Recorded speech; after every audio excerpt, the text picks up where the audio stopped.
Bonjour mes SSR, j'espère que vous allez bien. Ici Constantin de Super Séducteur de Recruteur. J'ai fait cette vidéo pour réagir par rapport à un sujet qui anime la toile en ce moment.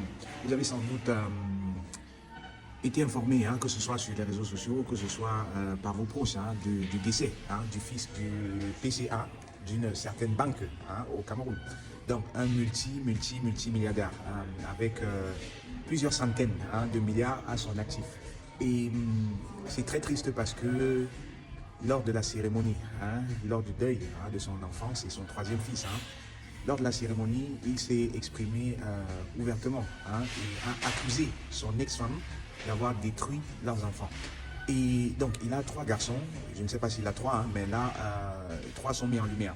Le premier qui a fait plus de 20 ans aux États-Unis, sur qui on a dépensé beaucoup de millions, beaucoup d'argent pour son école, parce que pour ceux qui ont des frères aux États-Unis, moi j'en ai, vous pouvez avoir une idée, vous savez ce que c'est que de payer des études aux États-Unis. C'est extrêmement cher. Moi j'en ai 3 et je sais ce que ça a coûté à mes parents de payer des études, du moins pendant les premières années jusqu'à ce qu'ils obtiennent des bourses. Parce que c'est ça le truc pour les enfants, soit vous financez vous-même ou alors vous êtes intelligent et puis vous pouvez obtenir des bourses.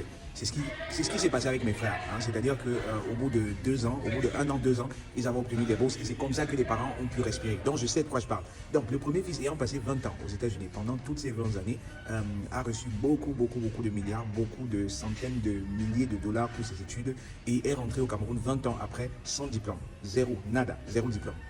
Le deuxième, quant à lui, étant en Angleterre, a reçu, le papa parlait de 45 millions chaque année pour ses études, mais qu'est-ce que le fils faisait? Il n'allait pas à l'école, il n'allait pas à l'école. Donc après 5 ans, lui aussi, il est, je pense, rentré au Cameroun, ou du moins après 5 ans, aucun diplôme, il n'est jamais allé à l'école. Le troisième, quant à lui, se droguait. Donc son cas était beaucoup plus grave, celui qui est décédé. Donc il se droguait et est rentré au Cameroun. Le papa l'a mis dans toutes les cures de désintoxication possibles, à Dubaï, aux États-Unis, en Europe, etc. Le papa a tout fait, mais sauf que la drogue a eu raison sur l'enfant et l'enfant est décédé. Donc il est question ici du décès du troisième et pendant les obsèques, le papa s'est exprimé ouvertement. Vraiment, et a accusé son ex-épouse et il accusait du fait de n'avoir pas pris le contrôle sur les enfants. Et la raison pour laquelle je fais cette vidéo, c'est, je vais dire, c'est vrai, il y a des couples dans lesquels les deux parents ne sont plus ensemble, c'est-à-dire des couples divorcés, et les enfants réussis, ça existe. Mais sauf que très souvent, les enfants ont besoin d'une figure paternelle rigoureuse. Je parle de rigoureuse. Et je fais cette vidéo pour m'adresser justement aux hommes.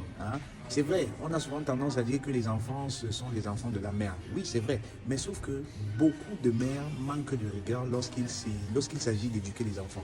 Parce que si on veut parler de logique, oui, elles ont porté un enfant pendant 9 mois. Lorsqu'elles ont donné naissance, elles avaient aussi leur vie qu'elles mettaient en danger. Leur vie était à risque parce qu'elles pouvaient passer à cause de cet accouchement. Donc, c'est souvent, je veux dire, c'est un peu logique que les mamans soient moins dures envers les enfants parce que le lien qu'elles ont avec les enfants n'est pas le même que les papas. Mais je fais cette vidéo justement pour interpeller les papas parce que ne rejetez pas vos faiblesses sur les mamans, parce que j'en connais beaucoup qui ont cette tendance-là de dire que oui, l'enfant c'est la mère de l'enfant, c'est l'enfant de la mère, c'est-à-dire que c'est à la mère d'éduquer l'enfant, ou bien on dit souvent que la mère c'est le socle de la société, c'est à elle d'éduquer les enfants. Je dis pour moi, non. C'est-à-dire que, à la limite, c'est aux deux. C'est aux deux, mais beaucoup plus au père. Parce que, sinon, dites-moi, pourquoi est-ce que les enfants portent le nom du père? Que ce soit en Occident, que ce soit en Afrique, dans presque toutes les cultures. Pourquoi est-ce que les enfants portent le nom du père? C'est-à-dire qu'un enfant qui échoue, selon moi, c'est d'abord la responsabilité du père. C'est peut-être pas égaux. C'est peut-être pas égaux que beaucoup d'hommes ont tendance à rejeter la faute sur les mamans. On n'a pas forcément besoin d'être en couple pour éduquer des enfants. C'est-à-dire que chaque parent peut éduquer l'enfant à sa manière, convivre avec l'enfant ou pas. Dans le cas précis de ce papa, je pense qu'il a peut-être essayé de combler son absence avec l'argent. Mais est-ce que l'argent suffit pour éduquer un enfant? Bien au contraire. Moi, je pense que les personnes même qui ont beaucoup d'argent sont exposées à un très gros risque d'abrutir les enfants. C'est-à-dire qu'avec l'enfant, avec l'argent, on essaye d'acheter l'attention de l'enfant, on essaye de compenser certaines choses, on essaye d'éduquer l'enfant à une autre façon, d'une autre manière, c'est-à-dire la manière trop, voilà, tu peux tout avoir, tu peux tout faire, et lorsqu'on associe l'argent au pouvoir, ça devient très dangereux, parce que le pouvoir, voilà, avoir le pouvoir, c'est marcher sur les gens, c'est ne rien respecter, c'est ne pas se prendre au sérieux, etc. Donc, moi, je pense que les hommes devraient prendre leurs responsabilités en main en ce qui concerne l'éducation de leurs enfants et surtout être rigoureux envers ces enfants-là. Ne pas rejeter la faute sur les mamans lorsque ça cuit, lorsque ça ne marche pas, un peu comme c'est le cas avec ce papa-là. Moi, je dirais, le premier fautif ici, c'est lui, dans ce sens-là que il n'a pas assumé sa responsabilité de père, qu'il soit proche ou qu'il soit distant. Certainement, homme d'affaires, il est très occupé par ses affaires, par ses business, et l'éducation des enfants vient peut-être en second, en troisième plan.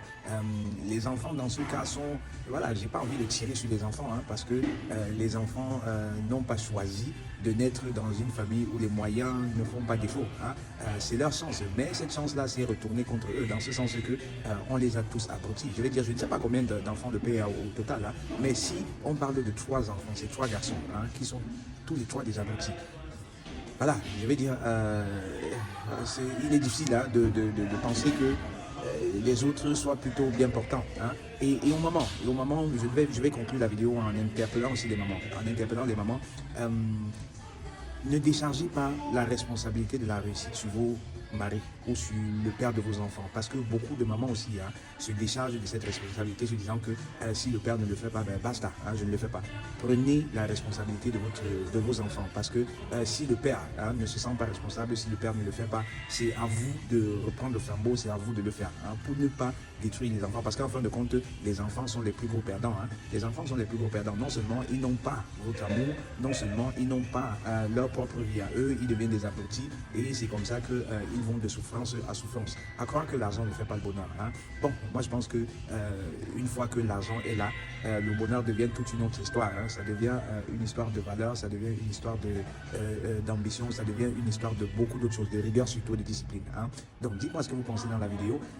Ça m'intéresserait de savoir quels sont vos avis par rapport à cette situation et comment est-ce que vous concevez l'éducation des enfants. Je ferai un workshop dans ce sens-là pour discuter avec les uns et les autres dans mon groupe privé WhatsApp. Donc, si vous n'êtes pas encore dans le groupe WhatsApp, cliquez le lien, intégrez le groupe WhatsApp parce que c'est là-bas que tout se passe.